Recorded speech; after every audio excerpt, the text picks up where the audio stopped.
क्या कभी ऐसा हुआ है कि रात के 2 बजे तक नींद ही नहीं आई? एक ही बात बार-बार दिमाग में घूमती रही। अगर ऐसा हो गया तो? अगर मैं फ़ेल हो गया तो? अगर लोग मुझे जज करेंगे तो? उसने मुझसे ऐसा क्यों कहा? अगर आपका जवाब हाँ है, तो आज की ये वीडियो आपके लिए है क्योंकि आज हम बात करेंगे उस दुश्मन की जो बाहर नहीं रहता बल्कि आपके दिमाग के अंदर ही रहता है। उसका नाम है ओवरथिंकिंग। ओवरथिंकिंग क्या है? सोचना बुरी बात नहीं है, लेकिन एक ही बात को बिना किसी समाधान के बार-बार सोचते रहना, यही ओवरथिंकिंग है। आपका दिमाग समस्या को हल नहीं कर रहा होता, बल्कि आपको उसी समस्या का कैदी बना देता है। धीरे-धीरे आत्मविश्वास कम होने लगता है, डर बढ़ने लगता है और इंसान एक्शन लेना छोड़ देता है। हम ज़्यादा सोचते क्यों हैं? क्योंकि हमें सब कुछ कंट्रोल करना होता है। हम चाहते हैं कोई गलती ही ना हो, हमें कोई जज ना करे, सब कुछ परफेक्ट हो। लेकिन सच्चाई क्या है? दुनिया में कोई भी इंसान परफेक्ट नहीं है, गलतियाँ हर किसी से होती हैं। फिर भी ओवरथिंकिंग हर छोटी बात को अपने दिमाग में पहाड़ बना देती है। ओवरथिंकिंग हमें नुकसान क्यों पहुंचाती है? जैसे नींद खराब होती है, एंजाइटी बढ़ती है, कॉन्फिडेंस कम हो जाता है, रिश्ते खराब होने लगते हैं, छोटे-छोटे फैसले भी मुश्किल लगने लगते हैं, वर्तमान में जीना बंद हो जाता है और सबसे बड़ा नुकसान आप जीना ही बंद कर देते हैं और सिर्फ सोचते रहते हैं। अब सवाल ये है कि इससे बाहर कैसे निकलें? तो पहला तरीका तो ये है कि अपने विचारों को लिखना शुरू कर दें। जब विचार कागज़ पर आते हैं तो उनका बोझ कम हो जाता है। दूसरा तरीका है अपने आप से पूछिए, क्या इसका कोई सबूत है? अक्सर जवाब होगा नहीं। तीसरा तरीका है एक्शन लीजिए। एक्शन हमेशा एंग्ज़ायटी को कम करता है, सोचना नहीं करना शुरू कीजिए। याद रखिए, दिमाग हमेशा भविष्य से डरता है, लेकिन ज़िंदगी हमेशा वर्तमान में होती है। जो इंसान आज पर ध्यान देता है, वही आगे बढ़ता है। ओवरथिंकिंग का इलाज परफेक्ट होना नहीं है, बल्कि इम्परफेक्ट होकर भी आगे बढ़ना है। लेकिन एक सवाल है, क्या आपने कभी सोचा है कि हमारा दिमाग आखिर ओवरथिंकिंग करता ही क्यों है? क्या हमारा दिमाग हमारा दुश्मन है? नहीं, असल में हमारा दिमाग हमें बचाना चाहता है। हज़ारों साल पहले इंसान जंगलों में रहता था, हर तरफ खतरा था, शेर, जंगली जानवर, भूख, तूफ़ान। उस समय जो इंसान को हर समय खतरे के बारे में सोचता रहता था, वही ज़िंदा बचता था। यानी हमारा दिमाग आज भी उसी पुराने सिस्टम पर काम करता है।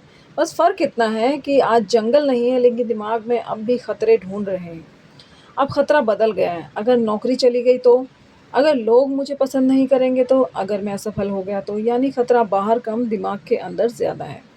एक बात हमेशा याद रखना, दिमाग की हर बात सच नहीं होती। अगर दिमाग कहे तुमसे नहीं होगा, तो इसका मतलब ये नहीं कि सच में नहीं होगा। अगर दिमाग कहे सब लोग तुम्हें जज कर रहे हैं, तो ज़रूरी नहीं कि कोई सच में तुम्हें देख भी रहा हो।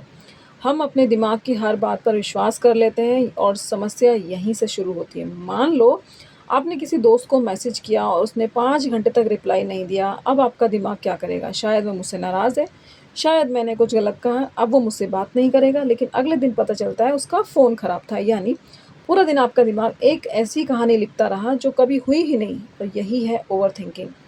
मनोवैज्ञानिक कहते हैं इंसान अपनी ज़िंदगी का बहुत बड़ा हिस्सा उन बातों की चिंता करने में बिता देता है जो कभी होती ही नहीं। सोचिए, अगर आपकी 100 चिंताओं में से 90 कभी सच ही नहीं होती, तो आपने अपनी कितनी ऊर्जा खर्च कर दी। अब मैं आपको एक छोटा-सा एक्सपेरिमेंटल करवाना चाहती हूँ। अभी आप अपने आस-पास देखिए। जो भी चीज़ नीले रंग की दिखाई दे, उसे ध्यान से देखिए। 5 सेकंड बस देखिए, 2 सेकंड रुकें। अब बताइए, उस दौरान आपने ओवरथिंकिंग पर ध्यान दिया? नहीं, क्योंकि जब हमारा ध्यान वर्तमान में होता है, तो दिमाग की बेकार आवाज़ें धीरे-धीरे कम होने लगती हैं। यही कारण है कि मेडिटेशन, वॉकिंग और डीप ब्रीथिंग काम करती हैं। वो जादू नहीं करती, बस आपके ध्यान को वर्तमान में वापस ले आती हैं। एक और बात, ओवरथिंकिंग करने वाले लोग अक्सर बहुत इंटेलिजेंट होते हैं। वे हर चीज़ को गहराई से सोचते हैं। लेकिन जब यही सोच एक्शन को रोक दे, तो वही इंटेलिजेंस आपकी सबसे बड़ी कमज़ोरी बन जाती है। याद रखिए, दुनिया में सफल लोग सबसे ज़्यादा सोचने वाले नहीं होते, बल्कि सही समय पर कदम उठाने वाले होते हैं। अगर आज से आप सिर्फ़ एक नियम बना लें कि मैं हर समस्या पर 10 मिनट सोचूँगा, लेकिन उसके बाद पहला कदम ज़रूर उठाऊँगा, तो यकीन मानिए आपकी ज़िंदगी धीरे-धीरे बदलने लगेगी, क्योंकि ज़िंदगी सोचने से नहीं चलने से बदलती है। और पहला कदम हमेशा मुश्किल होता है, लेकिन वही कदम आपको उस इंसान में बदल देता है जो कभी सोचता था और आज अपने सपनों को जी रहा है। अगर आज की वीडियो से आपको थोड़ा-सा भी लगा हो कि हाँ, मैं भी ओवरथिंकिंग का शिकार हूँ, तो आज से एक वादा कीजिए, हर दिन थोड़ा कम सोचेंगे और थोड़ा ज़्यादा करेंगे।